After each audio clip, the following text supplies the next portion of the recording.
At least 2 bridges are blown up. Joining us now from Kyiv is former U.S. Ambassador to Ukraine, John Herbst, and the ambassador spent the last few nights in a bomb shelter. But can you put in perspective how devastating and how brilliant this attack was, called Operation Spiderweb?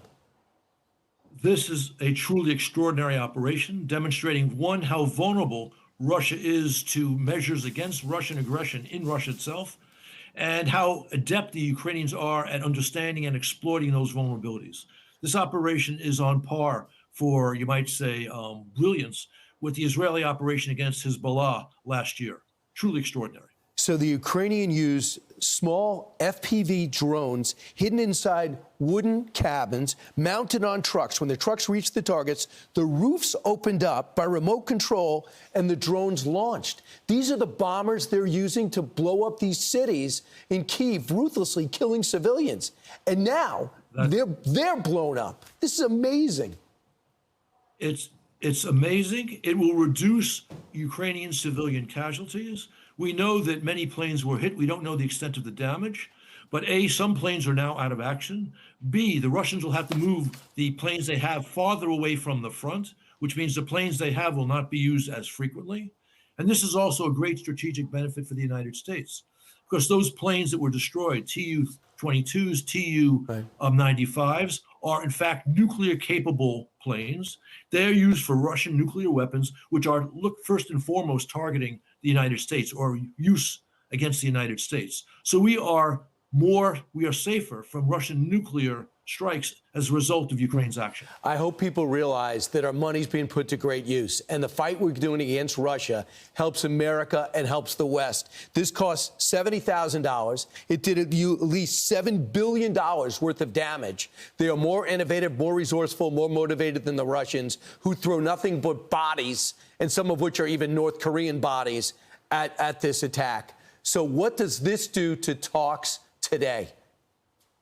Well, first, this undermines the false common wisdom that Russia would inevitably win this war. If the West continues to arm Ukraine, yes, and that means first and foremost the United States. It doesn't have to be a gift from the United States. It could be paid for by Europeans. It could be a loan.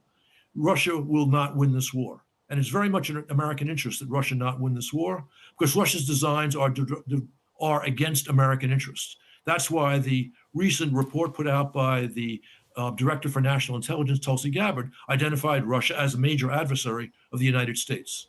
So we need to provide the weapons to Ukraine. But also, the peace negotiations have gone nowhere because Putin believes that the United States will ultimately leave Ukraine in the lurch. He's counting on that. And that's why he is stalling. That's why he's preventing President Trump from achieving the durable peace via ceasefire that President Trump desperately wants. So Ukraine's blow yesterday is a blow in favor of Russia eventually accepting a ceasefire. And Ambassador, don't diminish what's coming out of the Senate. Those are massive sanctions coming out of the Senate. It's got about at least 80 senators. It's veto-proof. And I think that Senator Lindsey Graham's going to be announcing something this week. And what you got to tell them is, $300 billion of frozen funds, you don't come to a deal in the next month, that's going to go right to Ukraine. And that's what you tell them. There is a timeline on patience. And Donald Trump took tremendous risks to give him an off-ramp, and he's refusing to take it, and he's going to pay the price for that. Ambassador, thanks so much for your courage being in the war zone, and thanks for your insight today.